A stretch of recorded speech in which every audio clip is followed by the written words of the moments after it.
Nesse próximo painel, que vai se iniciar dentro de alguns instantes, nós não teremos perguntas e respostas. E neste momento, então, para participar da sessão 3, Evolução Regulatória do Setor, eu gostaria de convidar aqui para o nosso palco Caio Mário da Silva Pereira Neto, do escritório Pereira Neto Macedo Advogados. Por gentileza, Caio, bem-vindo. Tudo bem? Tudo bem. Por favor. Bruno Baldutini, do escritório Pinheira Neto Advogados. Bem-vindo, Bruno.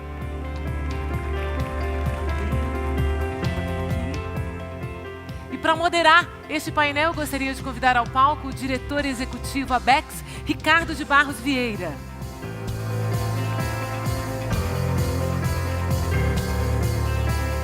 Bem, Ricardo.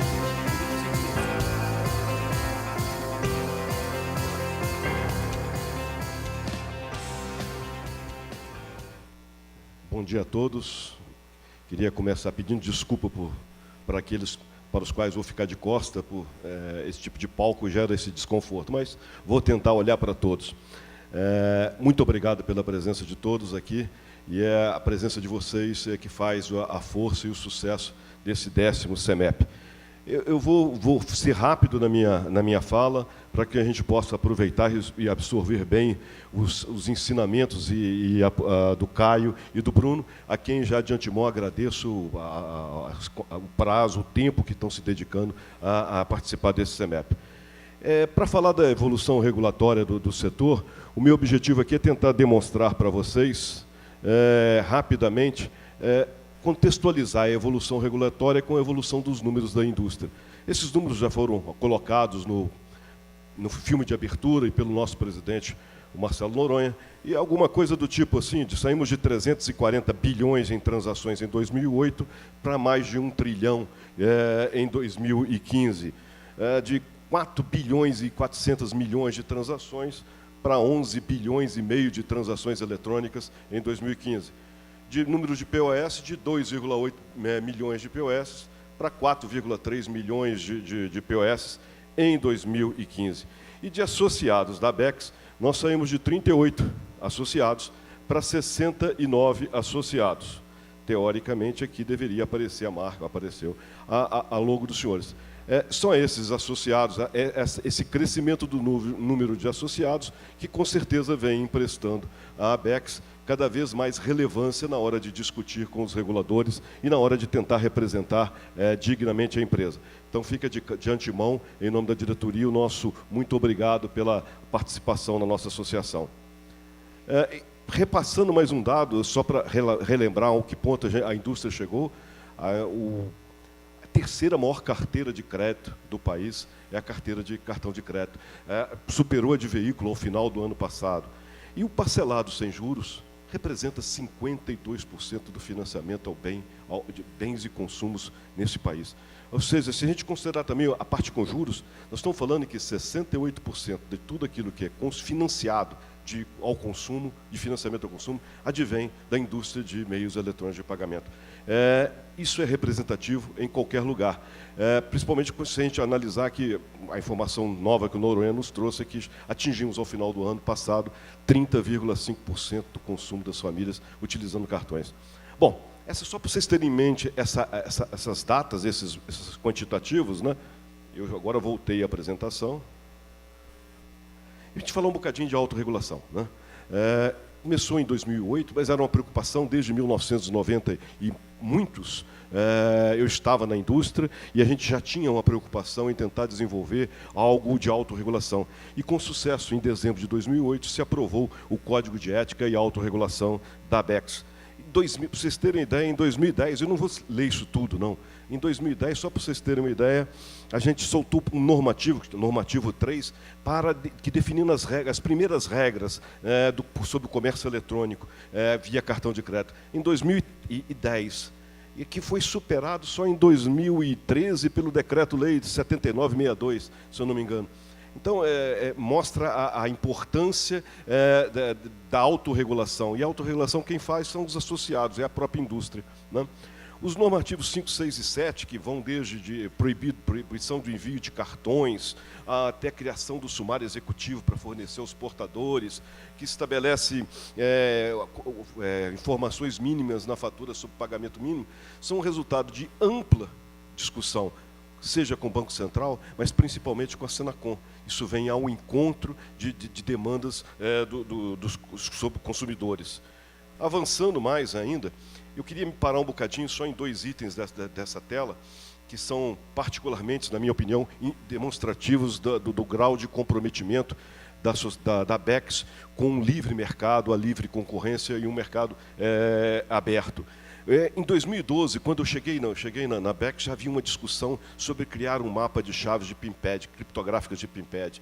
Você tinha, e aqui está o Futema, que não me deixa mentir sozinho, que coordena esse grupo de trabalho, heroicamente, já tem 4, 5 anos, né? E você tinha uma realidade que você tinha um mercado totalmente fechado, você não tinha a indústria não tinha convicção, certeza de como produzir, você tinha uma total despadronização. Nós chegamos na discussão, a indústria inteira, todos os associados da BECS discutiram e criamos uma coisa simples, padronizamos as posições nesse mapa. O mapa é simplesmente uma padronização de posições. E eu fico feliz com um problema novo, que lá atrás, a gente, quando fechou o primeiro mapa, o Futema lembra, tinham 5 posições em aberto, né? Você tinha margem de posições para colocar. Hoje nós estamos fazendo uma carta para os fabricantes para que eles expandam a capacidade, porque nós já estamos com as 20 posições ocupadas e temos já na BECS pedidos de mais 4 posições. Então, o que mostrou que a iniciativa foi acertada, né? De abrir, de tornar o mercado, possibilitar que os novos participantes, as novas adquirentes, que hoje na BECS já são 11 as associadas, naquela época eram 3, né? Pudessem participar desse mercado. Passar por contestação de despesa em desacordo comercial em 2013, mas o que eu queria mostrar aqui é que só em outubro de 2013 que foi editada a lei 12865, numa medida provisória, se eu não me engano, de março de 2015. Então, a autorregulação vem antes, ela passa, né, e continua após a 12865. Se vocês lembrarem bem, em final de 2013, nós estamos falando de quê? Nós estamos falando que já tínhamos 850 bilhões de reais em transações com cartões. Né? Nós já tínhamos 3,8 milhões de POS instalados ao longo no país inteiro. Então, a autorregulação começou antes, e continuou depois da regulação. Sobre a regulação do Banco Central, o Bruno vai, com certeza, falar com bastante mais correção. Eu só queria falar das iniciativas recentes. Essa autorregulação que teve concessão de crédito responsável depois, mas você tem 2 em negociações e uma particularmente nova em curso. Tem uma sobre padronização de tarifas cobradas pelas credenciadoras aos estabelecimentos comerciais. Tem uma sobre renegociação de dívidas. Mas a que eu acho mais importante é uma que teve uma reunião essa semana que eu não pude ir. É uma reunião, um normativo que a gente está discutindo com a indústria sobre acessibilidade, né? Nós tivemos uma reclamação da Secretaria de Direitos Humanos da Presidência da República sobre a questão dos deficientes visuais, a dificuldade que eles têm de interagir com esse tipo de tecnologia, touchscreen, esse tipo de coisa. E essa semana a gente fez um evento maravilhoso, agradeço aqui de público a participação de todas as credenciadoras, de todos os fabricantes de equipamentos, junto com a Organização Nacional dos Cegos Brasileiros, em que eles ficaram as novas tecnologias que permitem a inclusão desses brasileiros a esse tipo de tecnologia foram apresentadas, né? E houve uma aceitação plena, uma avaliação extremamente positiva por parte das organizações envolvidas, inclusive da Secretaria de Direitos Humanos. A gente deve estar avançando nos próximos dias. Isso significa a indústria marcando a sua posição, a indústria avançando, respeitando os interesses, a vontade da sociedade e do mercado. Isso só reafirma o compromisso da BECS, que é o compromisso com o ambiente concorrencial livre, justo, saudável e com o combate à corrupção. E para fortalecer isso, no ano passado, a gente criou, com apoio do escritório do Dr. Caio Mário, um programa de compliance, implantado ano passado e que a gente espera, ao longo de 2016, consolidar. E já terminando, né, como é que se constrói essa autorregulação ao longo do tempo? É com uma governança corporativa forte. A BEX é isso que está aqui. Ela tem uma assembleia, um conselho de ética, uma diretoria, um conselho fiscal, que são o cérebro da organização. São os diretores, os representantes diretos da indústria na associação. Tem um corpo interno, que é a diretoria executiva, são os braços, vamos dizer assim. Mas tem uma outra parte que é muito vital, que é o coração da associação, que são os comitês, os grupos de trabalho e as comissões, onde todos os associados participam, interagem e têm oportunidade de discutir e dar sua opinião sobre toda e qualquer iniciativa por parte da indústria, seja de apresentação de problemas, seja de criação de normativas. Isso tudo, esse é o coração. Eu não vou me ater na lista disso, de 10 comitês e 12 comissões e grupos de trabalho, porque no final do ano passado nós divulgamos para todos os associados uma proposta de reformulação disso, que recebemos a contribuição, inúmeras contribuições de todos.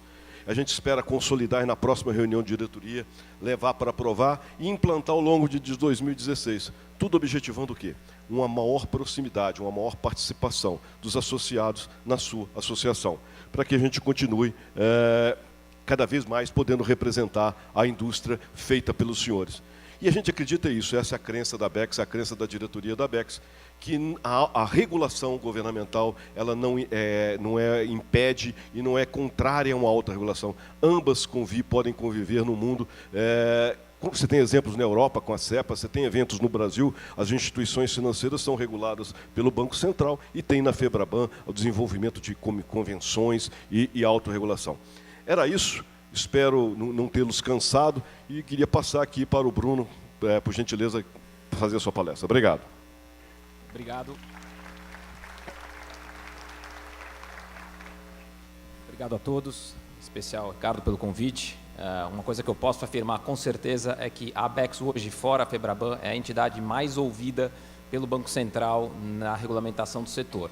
E muitas das regras que o Banco Central acabou adotando, ele acabou seguindo um pouco os princípios que já existiam na autorregulamentação da ABEX. Então, é interessante observar como o Banco Central faz isso. E em reunião com um grupo de empresas de pré-pagos que questionavam pontos da norma quando ela foi lançada, o próprio Banco Central falava, faça como a ABEX, monte uma associação e venha aqui conversar, que é mais fácil ao Banco Central conversar com uma associação que representa a sua classe. Então, a iniciativa da ABEX, antes da norma, já se mostrou válida e claramente é uma grande vantagem para os associados da ABEX, que hoje têm acesso e conseguem discutir de forma clara com o Banco Central eventuais mudanças das normas. E isso vem acontecendo.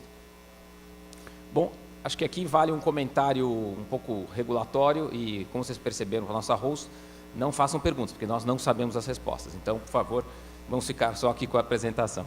Mas a parte da brincadeira, nós temos aqui no Brasil uma linha divisória muito forte, que é justamente a Lei 12.865, que era a medida provisória que tratava de vários assuntos e num deles acabou instituindo as regras de meios de pagamento. Então, antes desta regra, nós de fato tínhamos uma certa insegurança jurídica, um certo buraco regulatório.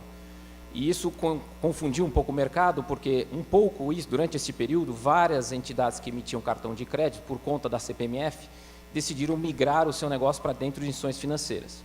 Então você tinha um cenário em que você tinha bancos que eram regulados pelo Banco Central, que tinham regras de tarifa e que tinham regras próprias de banco que afetavam a atividade do cartão. E você tinha empresas não bancárias que emitiam cartões de crédito, que não eram reguladas e não tinham que seguir nenhuma norma. Então, isso causava um certo desequilíbrio competitivo regulatório.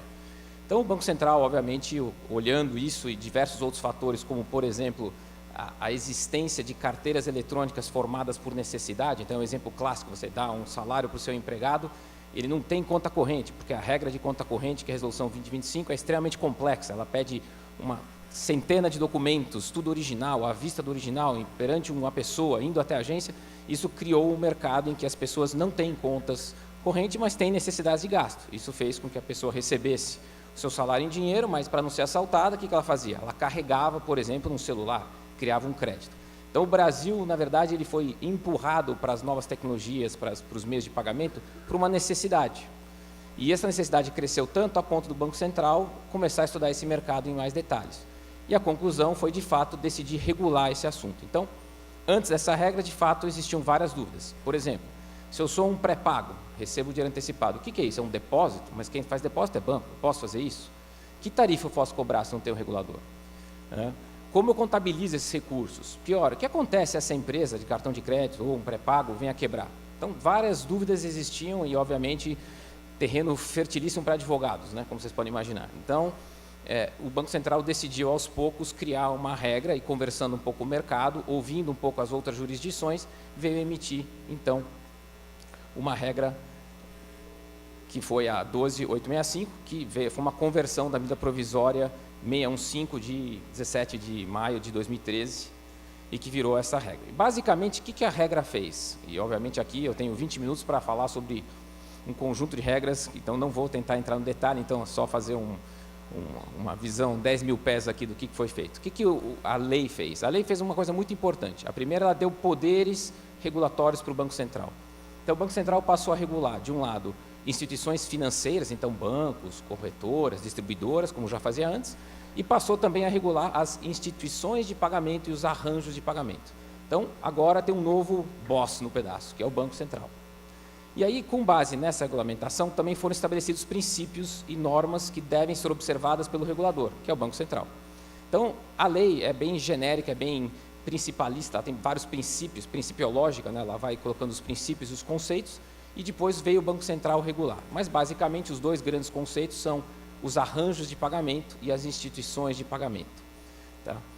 Outra coisa que ele fez é que, quando você passa a ser regulado, você passa a integrar o sistema de pagamentos brasileiro. O que significa isso? Você passa a entrar no sistema de pagamentos, inclusive de forma independente. Hoje, uma instituição de pagamento pode ter uma conta liquidação, significa que ela opera o sistema de pagamento direto, sem a necessidade de usar um banco.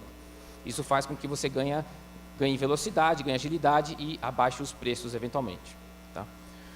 Obviamente, essas regras, se você é uma IP ou um arranjo, vale o disclaimer aqui, você não é instituição financeira, graças a Deus, e por consequência disso, você também não pode agir como tal. Então, ocorreu uma certa confusão. Se você passou a ser regulado pelo Banco Central, então agora eu faço o meu pré-pago ou o meu pós-pago, eu vou emprestar. Se você fizer isso, aí você obviamente vai ter um problema um pouquinho maior, que é a lei do colarinho branco, que você cometeu um crime, por atuar como instituição financeira sem autorização. Então, obviamente, tem essa preocupação de que todos entendam que o fato de você estar regulado não significa que você é, de fato, um banco ou pode fazer parecido com um banco.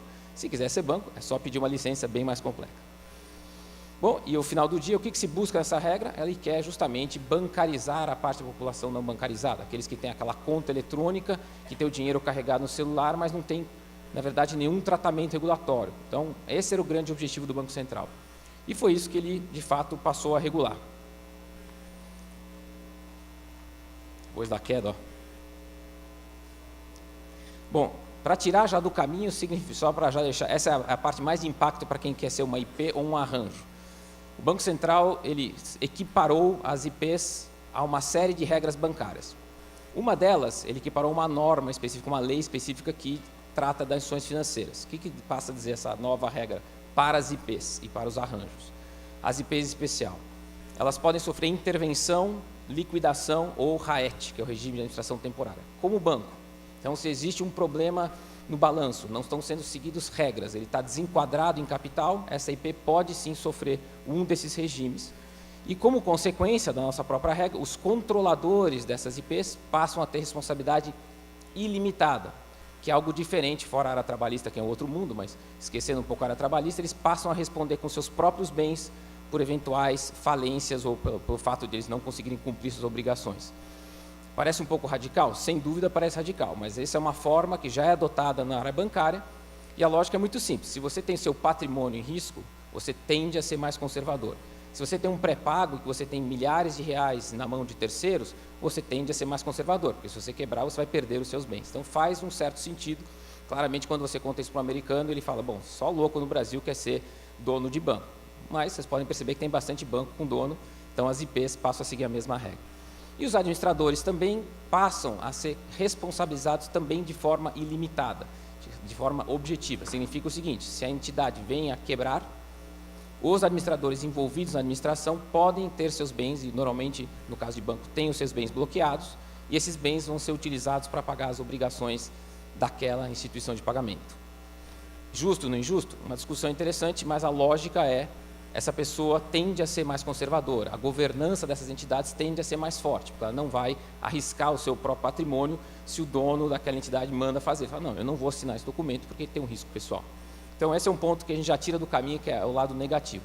Claro que uma instituição de pagamento, um cartão de crédito, um pré-pago, ele tende a ser uma entidade com menos risco do que um banco que cede empréstimo, concede empréstimos, tem depósitos. Obviamente, é outro business model, mas acho que o conceito é esse.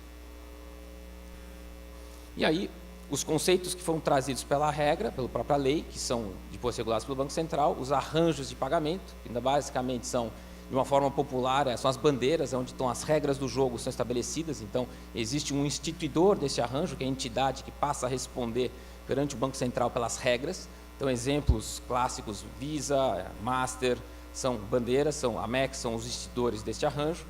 E os participantes são as pessoas que fazem parte deste arranjo e que têm que seguir as regras da bandeira, que são as instituições de pagamento. São essas entidades que têm que aderir às regras e seguir as regras do Banco Central também. Outra inovação foi a criação da conta de pagamento. A conta de pagamento nada mais é do que uma, aspas, conta corrente, fecha aspas, em que você pode carregar recursos para carregar ou criar moeda eletrônica, ou onde os recursos do seu cartão de crédito passam para eventual liquidação. E ela tem características interessantes que eu passo rapidamente lá na frente. O instrumento de pagamento, aqui é uma coisa interessante. O Banco Central está querendo tirar um pouco os preconceitos. Um instrumento de pagamento pós-pago não precisa necessariamente ser um cartão de crédito. Ele pode ser o tag da Sem Parar, por exemplo. Afinal de contas, ele é um pós-pago porque a pessoa passa no pedágio, a Sem Parar paga a praça de pedágio e depois vem a cobrar o portador daquele tagzinho o valor. É um pós-pago. Mesma linha, o pré-pago não é necessariamente um cartão pré-pago. Como foi dito agora há pouco, os cartões, em tese, vão desaparecer. E eu acho até, arrisco a dizer que no Brasil mais rápido do que em países desenvolvidos. Mas, enfim, isso aí é uma sensação minha. Então, ele, de novo, falou, olha, não quero preconceitos. Toda tecnologia em que você carrega antecipadamente o recurso e você diz que alguém tem um saldo, isso é um pré-pago. E, portanto, passa a ser regulado por isso. E aí, obviamente, ele também criou e regulamentou a moeda eletrônica. Aquele recurso que alguém deposita numa entidade que diz, olha, você tem tanto de saldo na sua conta, isto é uma moeda eletrônica. Ela tem uma referência direta ao valor depositado e ela aparece de forma eletrônica para as pessoas que usam um app, um computador ou coisa do gênero. E aí o Banco Central veio e regulamentou, via resoluções do Conselho Monetário Nacional e depois uma série de circulares, outras que eu também não menciono aqui, e passou justamente a regular, explicar cada uma desses pontos e, de uma certa forma, estabelecer um padrão banco para essas entidades que poderiam ser até sofisticadas ou muito simples. Então, isso que se notou nessa regulamentação. Mas, claro que o Banco Central ele foi diligente o suficiente para não criar uma regra tão travada, tão dura, que impedisse a implementação disso, ou que o custo regulatório fosse alguma coisa inviável. Então, o Banco Central teve um grande cuidado, que foi olhar o mercado e decidir patamares mínimos. Ele estabeleceu 4 critérios específicos e quem está acima desses critérios de volumetria, de tamanho, número de clientes, valores em depósito, passa a ser regulado pelo Banco Central e tem que aderir às regras do Banco Central, tem que entrar com pedido. Aqueles que estão abaixo desse limite, na verdade, eles podem trabalhar livremente, não estão sujeitos à regulamentação específica do Banco Central, reportam para o Banco Central de tempos em tempos os seus volumes, mas em tese estão livres. Por que isso? Porque justamente aquele tamanho que ele estabeleceu é um tamanho em que a inovação deve prevalecer. Portanto, ele deixou livre os pequenos para que possam criar e crescer. E acho que até uma preocupação um pouco de concorrência, de aquele pequeno que não tem participação no mercado, ele de uma certa forma tem que ser livre para criar.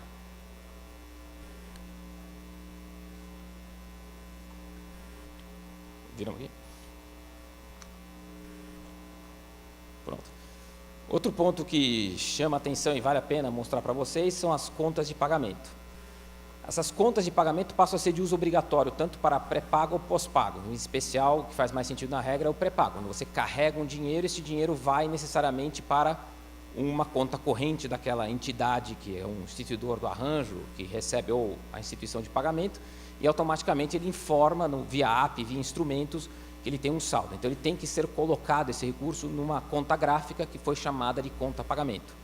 E para utilizar essa conta de pagamento, em vez de ele cobrir a regra bancária, que é a resolução 2025, que se mostrou não muito eficiente para a inclusão, ele fez uma regra muito simples. Se você coloca valores até 1.500, é o nome, CPF.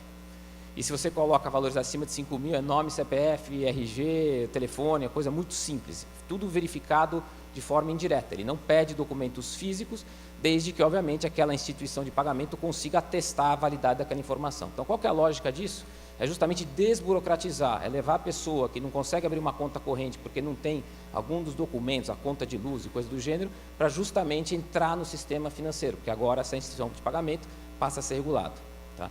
Agora, o segundo ponto, que isso sim foi um impacto na indústria, é esses recursos que são colocados numa instituição de pagamento, eles não pertencem mais à instituição de pagamento. Isso foi uma mudança da própria lei que criou o patrimônio segregado, parecido na área imobiliária. Então, isso significa dizer o seguinte: se uma empresa que tem uma série de recursos de terceiros, que criou um app onde você pode fazer compras online, venha a quebrar, aqueles reais depositados na conta corrente que representam aquela moeda eletrônica do app não pertencem à massa falida dessa entidade que quebrou. Elas voltam para o seu portador. Ou, no caso de cartão de crédito, se eu faço um pagamento para o meu emissor do cartão e esse emissor vem a quebrar, esse recurso não pertence ao emissor. Esse recurso deve ser passado para, na cadeia do cartão de crédito, um credenciador ou para o destinatário final. Então, a lógica dessa norma é uma lógica boa e, obviamente, a grande preocupação é proteger esta moeda eletrônica. E quem costuma colocar, pelo menos a nossa grande parte, são as pessoas com menor renda. É por isso a preocupação. Então, ele criou algo bem inovador, que, de uma certa forma, interessa.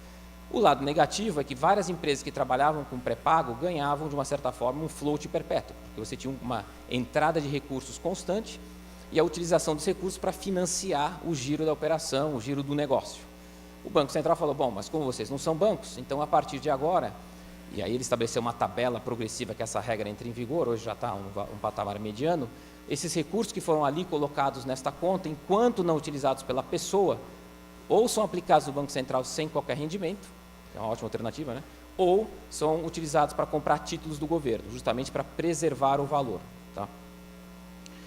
E, obviamente, não é possível, você fica proibido de estabelecer regras em que você proíba resgate desses valores do usuário. Então, ele também criou uma regra em que estabeleceu algumas condições de proteção do consumidor.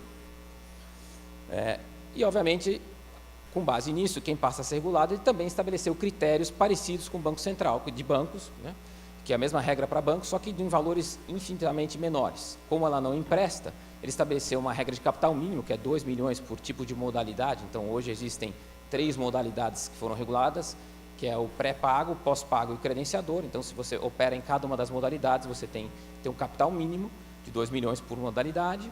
Se você tiver uma entidade em que você faz tudo dentro de casa, existe um abatimento aqui no valor total, que é a instituição, o instituidor do arranjo de pagamento fechado.